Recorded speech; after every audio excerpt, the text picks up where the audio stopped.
My wife cheated on me with my best friend. I don't even know where to begin. I can't describe how I'm feeling right now or how to process any of this. I made this account initially to see if anyone else has gone through something remotely similar to this, and unfortunately, it's not that uncommon. I apologize in advance for the length of this post. I just needed to get this all out because I thought I'd go insane. I met my wife, we'll call her Sue, in college. We were both 18 at the time.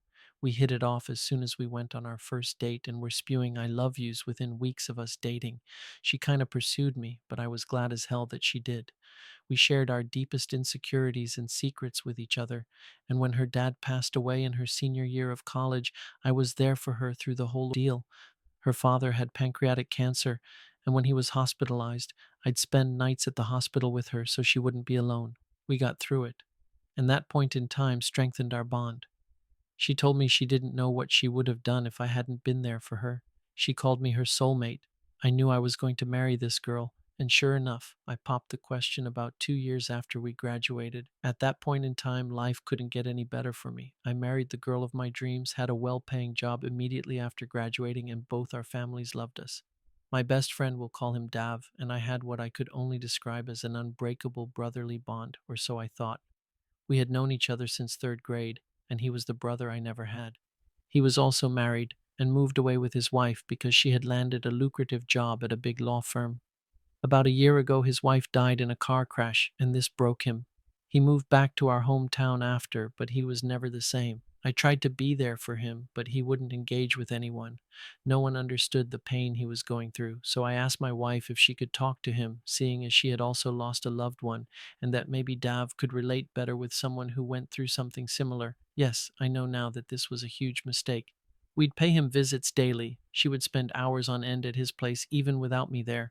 They were going on hikes together, watching movies and not inviting me, grabbing lunch, all things couples do. Now, obviously, this was far more interaction than I had intended for them to have, and it did make me uncomfortable, but Dav was doing much better from it. It's important to say that Dav and Sue never liked each other before all this happened. This is because Sue always thought he was a douche. Before he married his wife, Dave was bouncing from relationship to relationship, and even after he got with his deceased wife, he constantly cheated on her. As a result, Sue had a particular dislike for him and always questioned how I could be friends with someone with such low morals.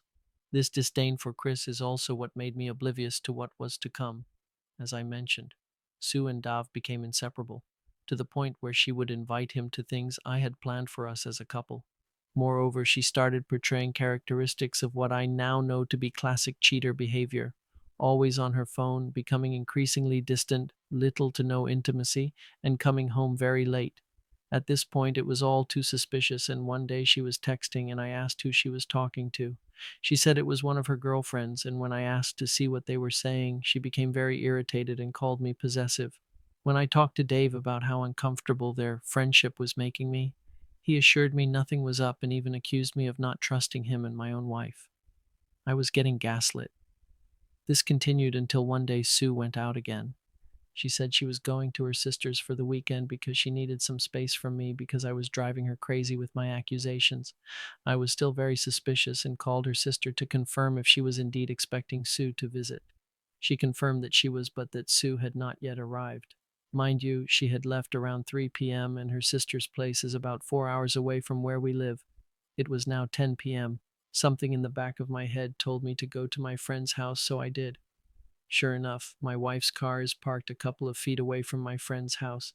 At this point, it was clear as day as to what was going on, and I hate to admit it, but I cried hard. After a few minutes, I decided to go in and see if this is really what was happening. I went in through the back door, which I knew would be open. I quietly made my way in, and I could hear my wife moaning. I was shaking. When I made it to the door of his bedroom, I could see through the creak. My wife bent over on his nightstand. I'll never get that image out of my head. I'm literally crying as I'm writing this down. I pushed the door wide open, and they both froze, staring at me. It took every ounce of my being not to beat the living hell out of Dav. I just walked away and got into my car. I could hear them scrambling, and my wife started screaming at me to stop and that she can explain. I didn't want to look at her. I don't know what I would have done, so I just drove away. I cried the entire drive home, and they were both spamming me with calls. I went to one of my college friends and have been here the past week or so. I can't eat, I can't sleep, and I can't think of anything else. I informed my work of what was going on, and they were kind enough to give me time off. I've been getting phone calls from both Dav and Sue, as well as both our families. I let my family know I was all right and would be back soon, but I haven't responded to anyone else ever since. Update. Many of you were asking me for an update, so here it is. As many of you guys suggested, as well as family and friends, I contacted a lawyer and met up with her yesterday. I gave her all the details, and she seems to be very motivated to help me come out of this as financially whole as possible, given the circumstances. I still love my wife dearly, but I don't know if this is something I can get over. I received lots of messages from Dav too, but I don't want to read them. I often switch from sorrow to rage and don't know how to feel right now. Should I try to see if reconciliation is possible, or should I just end this marriage now and save myself more heartbreak? My family knows everything. Apparently, Sue confessed what she had done to everyone. I've been away from everyone for more than 2 weeks now, and I still don't know what to do. The pain still feels fresh. Every time I close my eyes, I can see nothing else but Sue and Dave together, and the pain doesn't seem to be lessening.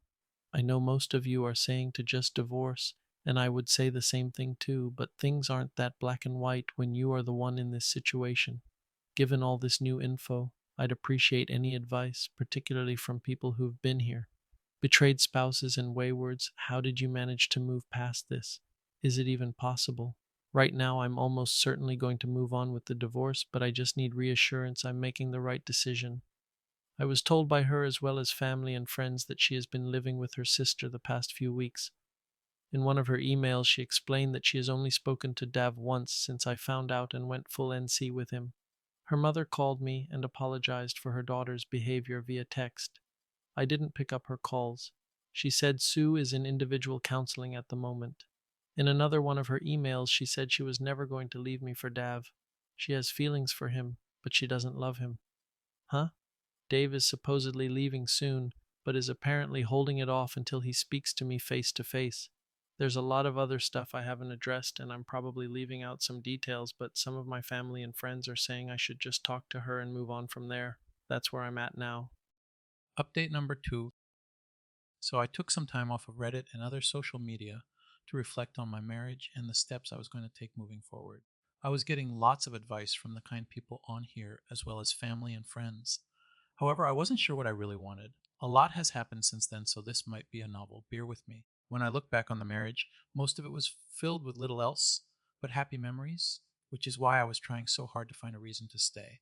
However, when I started thinking about her cheating, how she and Dave gaslit me and made me question my sanity, the only thing I felt was rage. The deeper I looked, the angrier I got. I will never forget how angry Sue would get when I questioned her on where she'd been when she came home late, or the disgusted look Dave gave me when I asked him man to man if there was anything going on between him and my wife. The cheating was bad enough, and even worse was that it was with my best friend. But the fucking gaslighting, I will never get over it. Fair enough, I was played like the fool I was, but it takes a special kind of person to lie so effortlessly and so well. I don't know how they were able to flip the switch like that. I remember one night when she came home late, about 2 days before I found out, she was telling me how much she loved me and how horny she was when she was driving home thinking about me. Now I am almost certain she had come home from Dave's because she wasn't wearing any panties. She had sex with both of us back to back. I fucking kissed her. This whole situation made me feel like a wimp. How could I have let them walk all over me like that? I feel so emasculated. The more I reflected, the more I got the urge to head over to Dave's. But I couldn't. There is no justice for me. Not with our justice system. They get to torment me, assault me mentally, but if I retaliate, I'm the one who gets put in jail for who knows how long. I spoke with my lawyer about this, and she urged me not to do anything stupid. Not only did I go to jail, but I would jeopardize my chances in the divorce proceedings. She suggested I see a therapist, but I don't want to. I don't see the need. I was still getting spammed with emails from Sue, and they were just making me angrier. She was still spewing the same nonsense as before, and how miserable her life would be without me. She even had the nerve to send me Bible verses on forgiveness. If I mattered that much, why do it? I started going to work again because I wanted to be busy. Being distracted has really helped me cope better, and I don't drink as much as I was at the beginning. One day while at work, I received a letter from Sue. I wanted to just throw it away, but decided to read it. In it, she talked about her individual counseling and how it helped her discover some underlying issues she was having with herself, the biggest of all being her low self esteem. She explained that the discrepancy in our attractiveness made her very self aware, and that deep down she wanted to feel desired by someone other than me. According to her, her sister has always been much prettier than her, and this contributed to her low self esteem. She said that even though she knew I was attracted to her and that I made her feel beautiful, she sought that validation from someone else. She apologized again and said it wasn't an excuse, but that she was simply looking for a way to make sure it never happens again if should I decide to give her another chance. She then proceeded to ask if we could try marriage counseling to work things out. I still didn't respond to anything she or her family sent me at this point, so I just ignored it. Anyway, I started the divorce proceedings, and the first order of business was splitting our finances. And unfortunately, I couldn't untangle myself from her without her consent. We each have separate accounts, as well as a joint savings account, and unfortunately, I can't take what I'm entitled to from it without her, even though I make significantly more than she does and have contributed the most to the money in that account. I'll probably have to split it with her 50-50. So I just proceeded with filing the divorce papers. She was served a few weeks ago, and then the shit show started. The very day she was served, she showed up at my apartment with the divorce petition in her hands. I don't know how she found out where I was. We just stared at each other for what felt like forever, and all the pain from that night came back. All the emotions I felt returned with renewed vigor. I almost teared up again, but I didn't. She looked like she had been crying, and she rushed towards me and tried to give me a hug. I gently pushed her away, and this somehow made her hysterical. She started shouting, asking why I was giving up on us so easily, and if we could just talk it out. At this point, I figured I just wanted to get away from her. Looking at her gave me a wave of different emotions, so I wanted to get away before I did or said anything I would regret. I tried going back to my car, and she threw herself on the top of the hood. I asked her what she wanted, and she said she just wanted to talk things through, that we couldn't end our marriage in such a manner without at least clearing the air. I relented because she was clearly not taking no for an answer and was making a scene. We got in my apartment, and I just sat down and listened to what she had to say. Again, she said she would do anything to save our marriage, that she doesn't love Dave, that she's sorry. She said she did some research on how we can move forward and suggested a trial separation. In this separation, she said I could date whoever I wanted, but that I should hold off on the divorce and at the very least give her the chance to mend our friendship and then our relationship as husband and wife. She suggested a lot of other crazy stuff like a one sided open marriage in my favor, tried showing me stories of other couples who have survived infidelity, and even suggested that we should move to a different state or even a different country, just the two of us.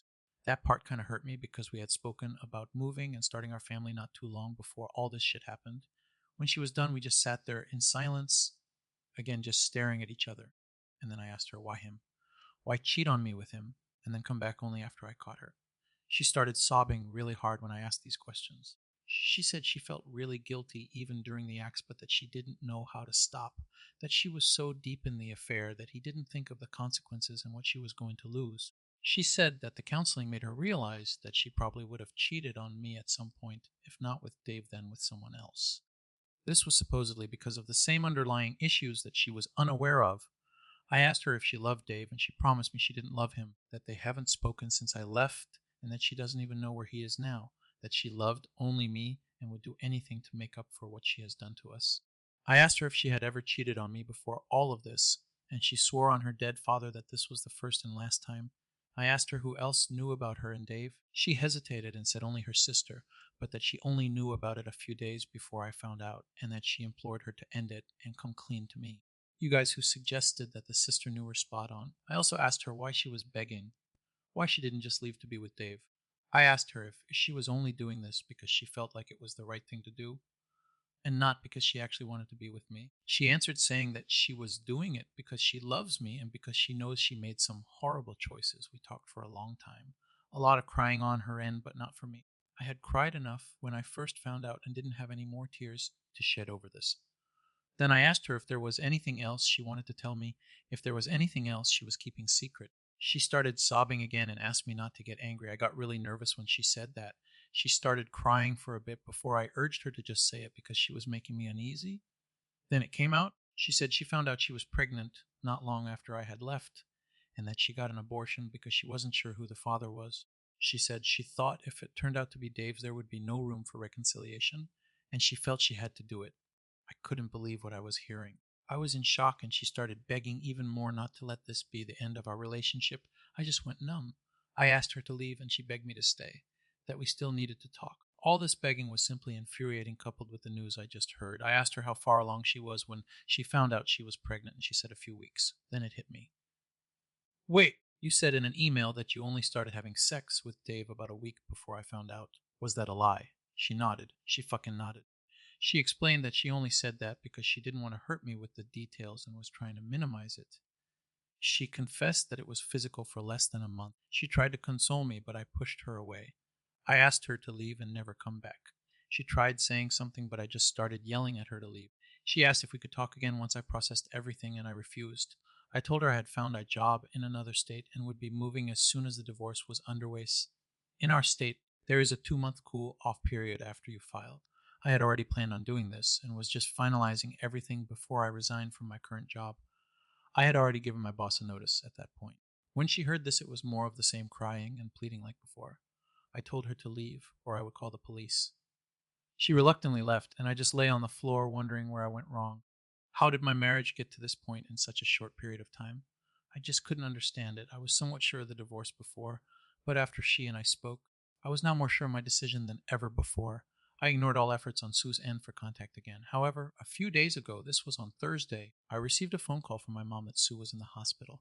Apparently, she was hospitalized for a drug overdose. This all felt like a nightmare. I still don't know how to process all of this. Why is all of this happening? I visited Sue in the hospital, and she seemed to be okay, but she was checked into a psych ward. That's where things are at now. I still have no idea why she would do this. And the time I visited her, she was asleep. It hurts because I still love her, and right now I'm just happy she's okay. I haven't been thinking of the divorce given what's going on right now. How do I even proceed? There's probably a lot of important details I'm leaving out, but adding them will just make this unbearably long. I just need suggestions on what I should do next. Update number 3. I was hoping my last update would be my last post relating to this matter, but here I am again. It's been about 8 months since my life turned into a shit show, and unfortunately for me, things just keep getting worse. I'm not going to go into detail, but I hope I can give enough to get some constructive feedback from you on here. You've been far more helpful than you know. The last time I posted, Sue was in a pretty bad mental state, unfortunately. She got better after some therapy. I felt really bad for her, but I knew I couldn't stay. I know a lot of people have made it through this kind of stuff, but I know myself. Had I stayed, I'd only be doing myself and her more harm than good. I'll never get over it, and will probably harbor some resentment even a couple of years from now. We agreed to divorce, but she wanted us to remain in contact even if it was just minimal. The divorce process was pretty smooth, and we got divorced about a month ago. I moved to the West Coast to start ANU, and things were finally starting to look good for me. But then I got a phone call about Sue again from her sister. And long story short, Sue suffered from a stroke. She is almost completely immobile on the left side of her body and can barely speak. I can't even put into words how fucking devastating that was to hear, let alone how crushed I felt when I went to visit her. She looked nothing like the person I knew, and she'd always cry when she saw me. One of the worst parts about all this is I can't help but feel like it's my fault this happened to her. People tell me it isn't, but I feel like it is. Even though her closest family says it's not my fault, I can sense some hostility from them whenever I speak to them. Her aunt cussed me out in front of everyone when she saw me, and they were all silent. They just asked me to leave it alone and get on with my life. As much as I wish I could just move on, it still hurts knowing how all this shit turned out. I haven't spoken to Sue since she got the stroke, and her family won't let me see her cause apparently because her stress. I don't even know the full details because I don't have the right to know now. I just can't seem to catch a break. Fuck me, I guess. What an interesting story. Let me know what you guys think in the comments, and don't forget to like and subscribe. Maybe even share the video with your friends. Thanks for watching or listening to the story. This was Red the Teller.